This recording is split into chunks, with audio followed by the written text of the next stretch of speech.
Halo, Assalamualaikum teman-teman. Perkenalkan kami dari kelompok 8 Gametogenesis, kelas 12 MIPA 4 yang beranggotakan Desya Tiara Nasya Putri nomor absen 8, Sinta Kurniawati absen 31, Silvi Purwi Hermawati absen 34, dan Yuswa Diahi Wadiningsih. Di sini kita akan membahas gametogenesis. Apa itu gametogenesis? Gamet adalah sel yang dibentuk untuk tujuan reproduksi.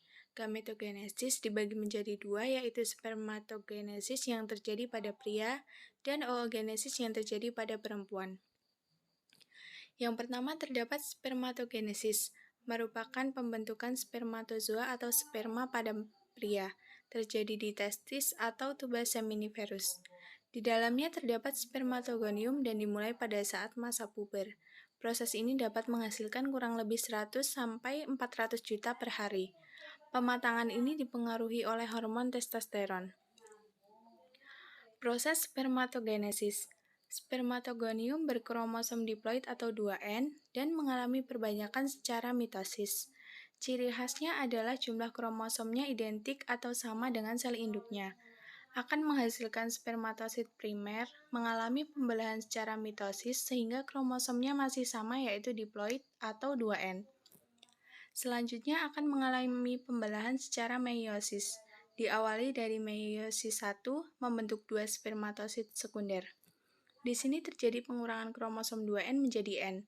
Masing-masing memiliki kromosom haploid atau N. Selanjutnya akan mengalami pembelahan meiosis 2 menghasilkan spermatid haploid atau N. Selanjutnya akan mengalami pematangan di epididymis membentuk spermatozoa. Masing-masing memiliki kromosom haploid. Selanjutnya 4 sel spermatozoa ini mengandung kromosom X dan kromosom Y. Ini yang menentukan jenis kelamin pada individu baru.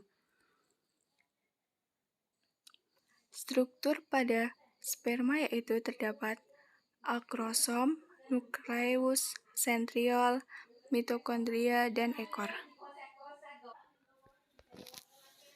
Yang kedua, terdapat oogenesis, merupakan proses pembentukan sel telur yang terjadi di ovarium atau tuba Fallopi. Dimulai pada saat seseorang atau organogenesis sebelum lahir, tetapi akan berhenti pada fase profase 1 atau monopause oosit primer. Pada saat lahir akan berhenti dan akan kembali berjalan pada umur 7 sampai 9 tahun. Pada saat itu, jumlahnya akan terus berkurang sekitar 300.000 bahkan 400 sampai 500 saja dan sisanya akan dipopulasikan setiap bulan. Proses oogenesis. Oogonium diawali dengan pembelahan mitosis diploid atau 2N membentuk oosit primer. Kromosomnya masih 2N. Selanjutnya akan memasuki pembelahan meiosis 1 membentuk badan polar atau N, oosit sekunder.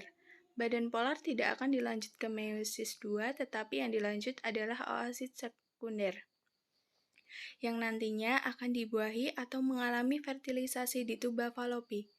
Jadi, kalau tidak mengalami fertilisasi, tidak dilanjutkan ke meiosis 2. Meiosis 2 menghasilkan satu ootit dan satu badan polar. Badan polar mengalami regenerasi, ootit tidak akan berkembang menjadi ovum. Terima kasih sudah menonton, semoga bermanfaat.